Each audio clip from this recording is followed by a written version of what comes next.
Die Glocke Glocken klingt. läuten. Glocke klingt, yeah. Die Glock. Hello and welcome to the second IBC Solar International Live Roof Talk here in Bad Staffelstein. In our previous English talk, we discussed the most interesting markets to be looking at globally, the services we offer, as well as special projects that we have been developing and realized. The talk today will last roughly half an hour, and you will once again have the opportunity to write to us with any questions that you might have or any comments. And we look forward to hearing from you. I'm delighted to say that we have with us here today our CEO and founder of IBC Solar, Mr. Udo Möhrstedt, and Director of Sales for Solutions International, Antje Ansi. Thank you for being here. Thank you so much for your time this morning and for being with us up here on the roof of IBC Solar's headquarters. And I must say, we couldn't get a better day today to produce some electricity from the sun. Yeah. So we'll get started then. IBC Solar is expanding worldwide, and one could say that we are really quite successful in what we are achieving. Mr. Möhrstedt, could you possibly give us your thoughts and insights as to why you think IBC Solar is such a powerful player in the market? Thank you very much for the question. I would like to refer to the very early beginning of IBC. IBC is nearly 40 years now old, and we are in Germany the only company who has survived over the years. We had very promising times and we had catastrophic times. So the problem was to overcome all this, and hopefully and fortunately IBC has all these problems solved. Overcome all these hurdles, you could say. Today. So if I look back to 1982, I was driven at that time by the results of the Club of Rome. Probably nobody of the youngs today knows what was the Club of Rome. The Club of Rome was the first group of scientists who talked about the endless of our energy reserves in the world and how to conserve it. Otherwise, the planet would be impossible to live on. So that was my first impression. How can we produce electricity without using coal or oil or gas? You could say it was the catalyst then. That was a catalyst. That Yes. was a catalyst, yeah, for what we have done. Yes. And in 1986, because I found that the people didn't know about all the idea of producing electricity from solar panels, I started a first symposium here in Bad Staffelstein, and 4 days later there was Chernobyl, the explosion of the reactor in Chernobyl, and that from that date on the people listened to me. Right. That was a real lucky for us, bad for the people there, but for the business of solar, for the introduction of solar into the world, that was really the moment. Kick-started everything. Yeah, it started. Fantastic. Fantastic. Antje, would you like to add to that? Well, as Mr. Möhrstedt said, we gained most of our experience in the past in Germany, but in the last 20 years we also brought that experience to international markets. Yes. And for us it's really important, and we share this experience with our partners and they appreciate that. You know, they know we are not that kind of gold diggers which usually appear if a market comes up. Yes. They know we've had to go through these different ups and downs as well, and they know that it's not only the experience how to install a PV system right, they also know that we have the experience how to overcome this kind of situations. Absolutely, it comes with know-how, of course, Yeah. absolutely. Yeah. So what would you say are the main advantages of solar electricity, and who should be looking to invest in solar? What should everyone know then when purchasing products from IBC Solar? So first, the sun is shining everywhere on the earth in different power, but everywhere. And so it's the solar energy, the electricity made from solar, is a decentralized energy. That's available everywhere on the All over the world, of the world, everywhere. That is a big advantage. What the problem was when I started, that was a very high price. I remember that 1 watt at that time was worth $60.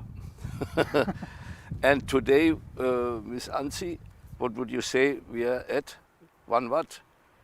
1 watt, around 25 to 30, depending on Eurocents. So, depending.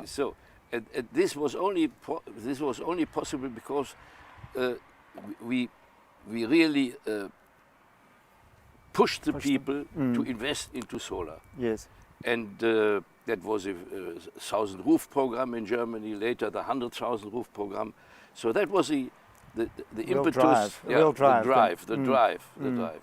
Fantastic, fantastic. And Antje, the quality obviously always matters. Absolutely, quality always matters. It starts from the raw material and the pre-materials used by our production partners. Yes. And it also matters if we talk about partnership, you know.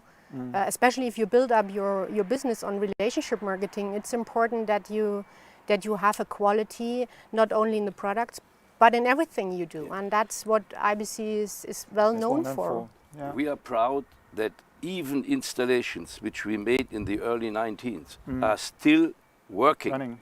There is a slight decrease in power, that's clear. Huh? Yes.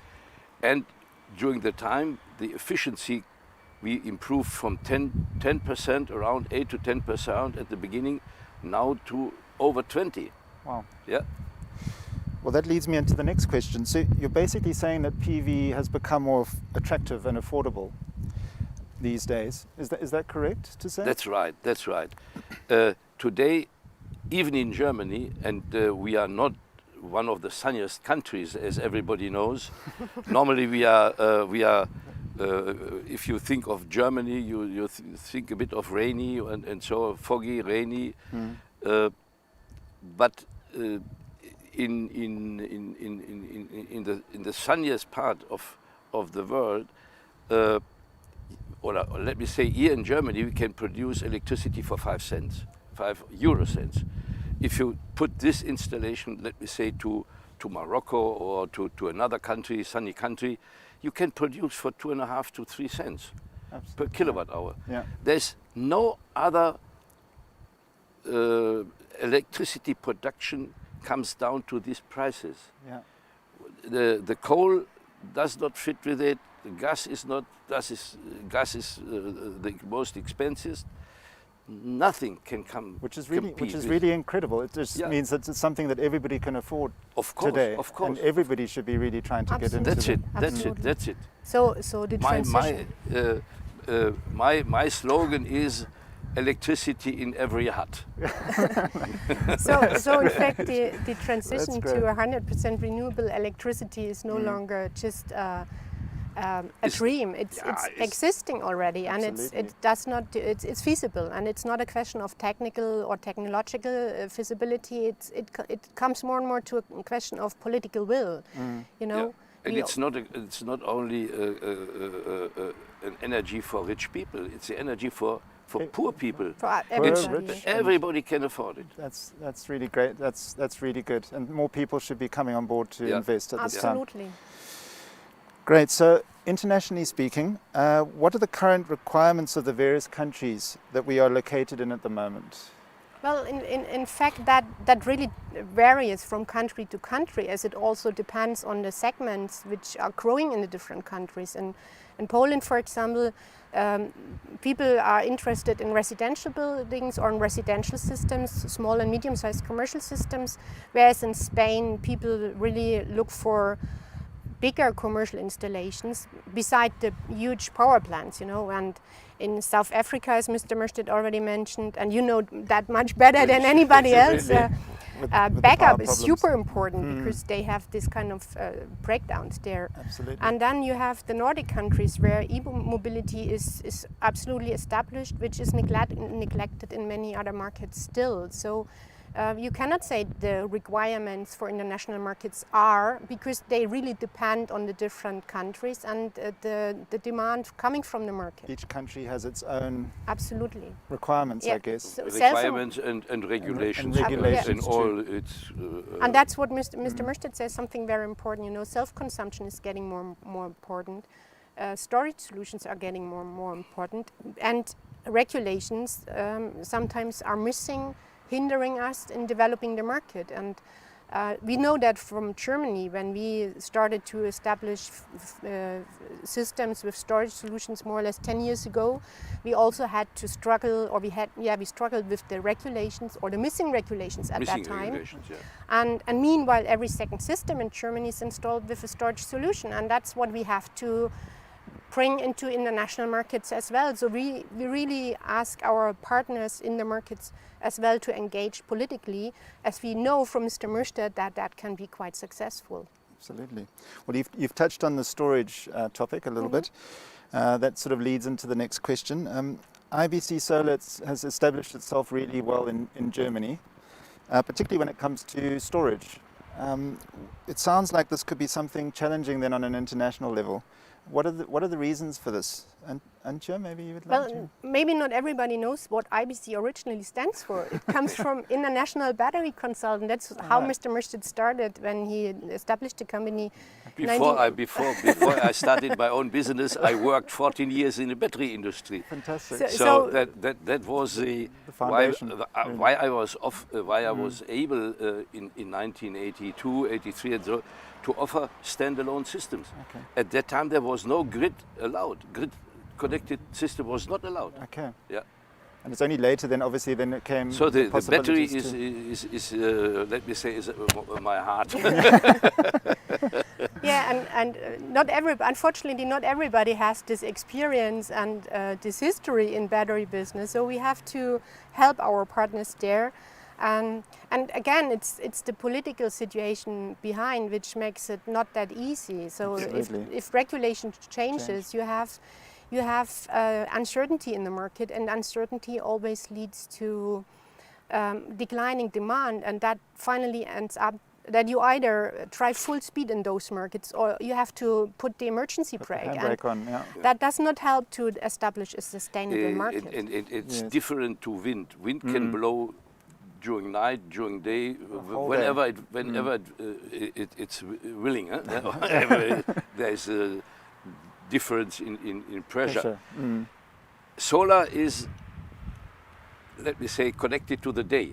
That's right. So, and for the night we need batteries. Yeah? Something to look after the If you want to supply. have the full 20 hours electricity, that needs battery. Absolutely. Great, thank you both. Then apart from storage, what would you say are the other challenges that you face? Antje? Well, I would say being a wholesaler, it's sometimes the challenge that you also have to involve your suppliers, and you have to align your sales approach to those approaches of the manufacturers as well. You do not want to compete with your manufacturers, but also that the markets have different requirements, so you have to adapt your offer, or at least you should try to adapt your offer as most as possible to the requirements from the different markets, which is not that easy if you see the different countries. Different cultures. And the different cultures. Different countries. Yeah. Different countries, different regulation, different. And that is one of the biggest challenges, I would say. Yeah. Absolutely. Then challenges don't have to necessarily be negative. They can also be a strength, and one can learn from them. Absolutely. Can you talk a bit about the opportunities and that they bring then? Yeah. You, Mr. Möhrstedt, or shall I? Well, please, I can. Well, if you think about being a wholesaler, decreasing prices over a certain period of time can be challenging for the supply chain management. But in fact, it has a very good impact on the market in general, as we just said, and it's getting affordable for more people. And that's what we also experience. We experienced that with the modules in the past, and now we have to establish this kind of situation with the storage as well. We have to build trust, and we have to establish know-how for these kind of applications, so that people start to buy and to install more storage solutions all over Europe, all over the world, so that we can reach a substantial economy of scale in regard to costs for the systems. Absolutely, and the climate aspect. Yeah, the climate aspect is of course one. Everybody knows we cannot continue to burn coal, to fire gas, to fire oil. Our Earth would be impossible to live on. This resource will run out. Yeah, so we have to reduce CO2 in any way, anyhow. And one of the easiest way is take the electricity also for thermal application. Yes. We see in Germany we see a bit the transformation that electricity comes into other business units, like mobility. Yes, yeah? absolutely. E-mobility. It's mobility, but also in case to heat houses. This is the heat pump. Via the heat pump. Heat pump needs electricity. Absolutely. Yeah. Absolutely. So we are coming closer and more into different business units or different industries, really industries. Absolutely. Yeah. With our electricity. Electricity is the energy of the future. Absolutely right. Yeah. There's also been talk about the gigawatt giants. How do we manage to compete then with these powerful players in the market? Let me say we cooperate. Cooperation is the best to overcome problems. Yeah. We have a long established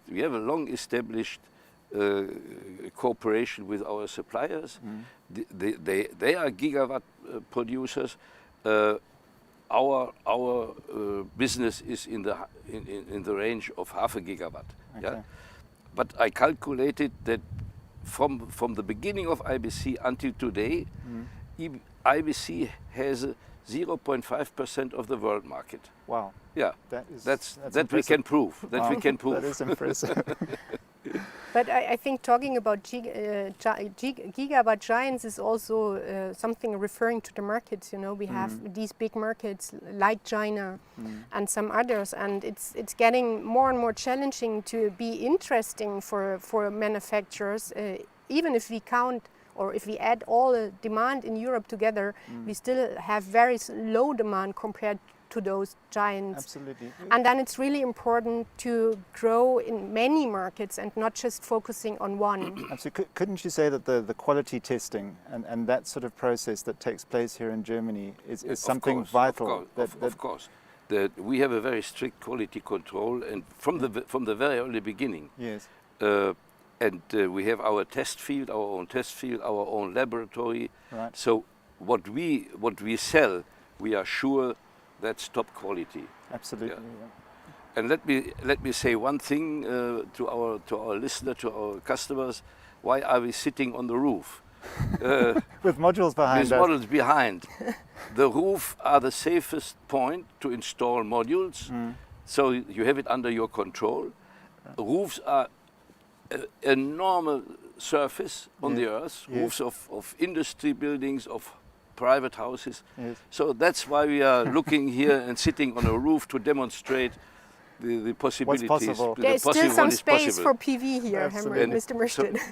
Still some space there's still a for little bit of spot where we're sitting. Yeah, there's left some space for us. Otherwise we couldn't sit We'll fill here. that in later. Antje, what makes working internationally then so interesting for you then? Well, it never gets boring, you know. Yeah. You have to deal with different mentalities, you have to deal with different requirements, you meet a lot of different people, and that's really interesting, and that's what I have enjoyed the last more or less 20 years meanwhile. And it's something, as I said, you have a lot of up and downs, you have markets coming and others disappear again. And as I said, it's never getting boring. Yeah, and then that follows on to why is being a wholesaler then so important for IBC Solar, and what matters most to us? Well, I would say it's important to accept that as a wholesaler you are in the middle. You have the customer on one side and you have the manufacturer on the other side, and at the end you are a sales channel for this manufacturer to get his products to the customers. The right product to the right people. Correct. Absolutely. And then it's really important to have a good relationship and to have a good partnership with the manufacturer as well. So aligning the sales approach for the different markets is a challenge somehow, as that might not be the same. You might not expect or have the same intention as your manufacturers have. Absolutely, and the partners are very important to us, obviously. Yeah, it's the heart and soul of the business, really. Yeah, correct. And we have to select the partners depending on the markets and the segments we would like to be active in. Absolutely, yeah. We move on to the questions from our viewers. Do we have any questions that came in from our viewers at this point? So far. No, it seems no questions at this point. Then I've got really a final question for you both. In 5 years' time then, how do you imagine that the PV industry will look like then on an international level? It's in my opinion, it will explode. The demand for PV will explode. Okay. We of course, in Germany, the new regulation, the new EEG, is under discussion. It will come out starting of next year, but we see on every